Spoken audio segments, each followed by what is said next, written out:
David Stearns has just made his first big move of the offseason, and it comes with filling one of the rotation spots.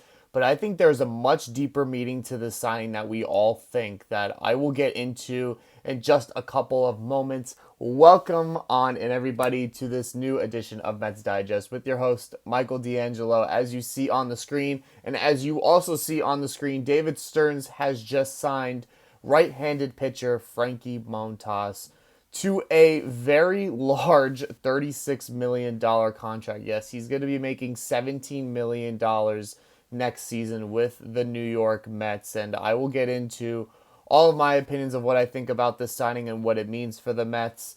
But before I get started, I ask that you guys please subscribe right here to Mets Digest right down below. Me and Flowo Boys have been killing it so far this offseason. Anything Mets news, Mets trade rumors, free agency rumors, free agent updates, injuries, all of that. This is your one-stop shop for all things Mets baseball. So make sure you guys subscribe, and we'll make sure to give the love right back to you guys as we are always doing. Now, like I said, the Mets just signed Frankie Montas to a 2-year, $36 million contract. And I told you guys before that David Stearns could be leaning towards signing pitchers to these short 2-year deals with options in between the 2 years. And that is exactly what has happened with David's first move of this offseason.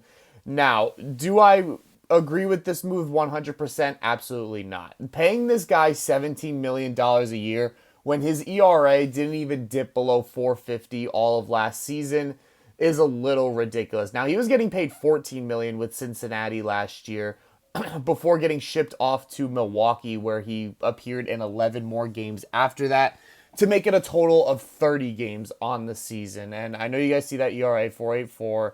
Well, that's what I was complaining about.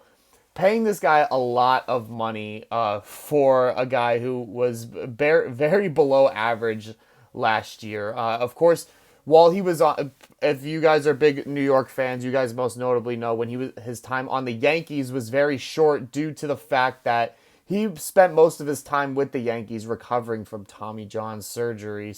Now, this table I'm about to show you is the Mets' current 2025 payroll.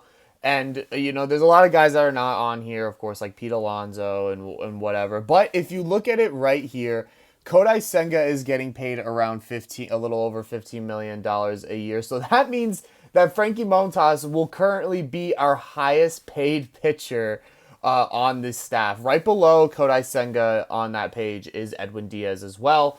So yeah, Frankie Montas will be our highest paid pitcher. Is that going to last? Absolutely not. We just saw Heyman tweet later last night that the Mets signed Frankie Montas and that bigger moves will be coming. So this is just a guy that will fill out the rotation at the bottom part of that rotation. Like I said before in previous videos, the current rotation is Kodai Senga, David Peterson, and now Frankie Montas. You can throw Tyler McGill in there if you want, but I'm sure David Stearns will be filling those spots hopefully pretty soon. We'll see how quickly all these pitchers go off the market. We just saw Blake Snell go off the market to the Dodgers on a 5-year contract. We also just saw this morning Matthew Boyd re-signing with the Cubs on a 3-year contract. So the pitcher market is definitely starting to heat up. So David Stearns is going to have to get to work on who he's going to sign next for our rotation. We have about two spots left in the rotation. I'm sure he's saving, a nice little check in his back pocket for what he likes to call a horse at the top of the rotation. Whether that be Corbin Burns or Max Fried or maybe trading for Garrett Crochet, we have no idea. But we can only speculate from now. And look, I was a big fan of Frankie Montas. I'm a big follower of the Oakland Athletics. And his time there was very good, besides from the fact that he was caught on PEDs. So that is something that you always have to factor in with a guy like this. But, I mean, look, I don't know what Stearns sees in him that, past that 4.8 ERA. Now, I did say at the beginning of this video that the meaning of this signing could go a lot deeper than we think. And why I say that is previously, like I said, Frankie Montas, former Oakland Athletic, he was a big part of those wild card teams that were constantly making the playoffs, with along with Matt Olson, Matt Chapman, and another big pitcher on that staff as well that was making a big impact was Sean Manaea. Now he is currently a free agent, as we know, and he declined his player option going into next season with the Mets. So he's definitely going to be looking for more money or a longer term deal at that.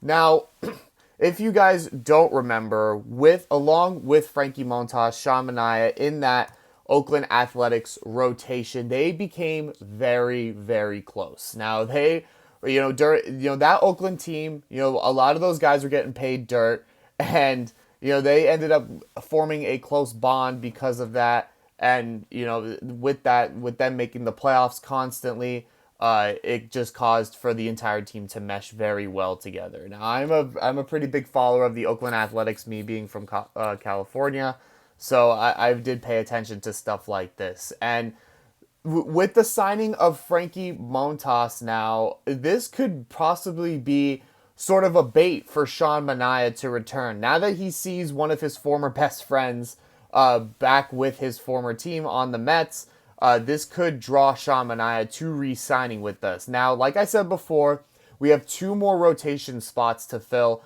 and I'm sure David Stearns would love to fill out that 4-5 spot with 2 couple of pretty experienced playoff pitchers being Sean Manaea and Frankie Montas. So, look, I like that idea a lot.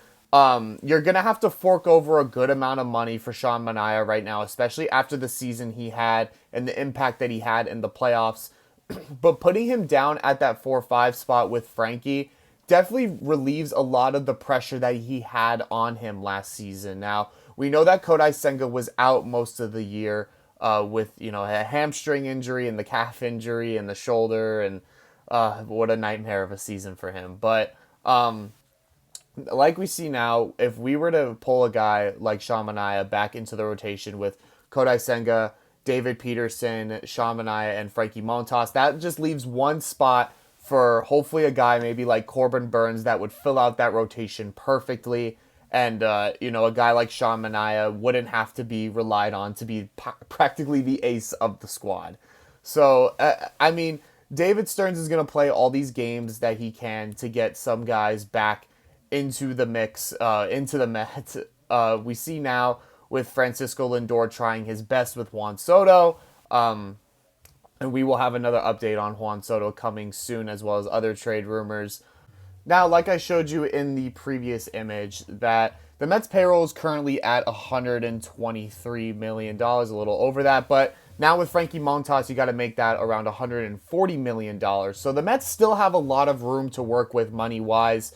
You can expect the payroll to probably get to around $330, $350 million. So that kind of puts it in perspective of where they're at money-wise. They still have a lot to spend on rotation pieces, bullpen pieces especially. We saw them make a signing before with Genesis Cabrera, as Flowo made the update video on that.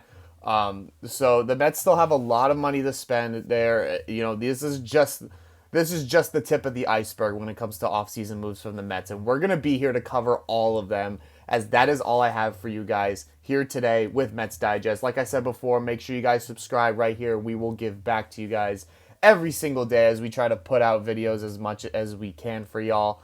But I will see you guys whenever the next video is. For Michael DeAngelo at Mets Digest, I will see you guys soon. Goodbye, y'all.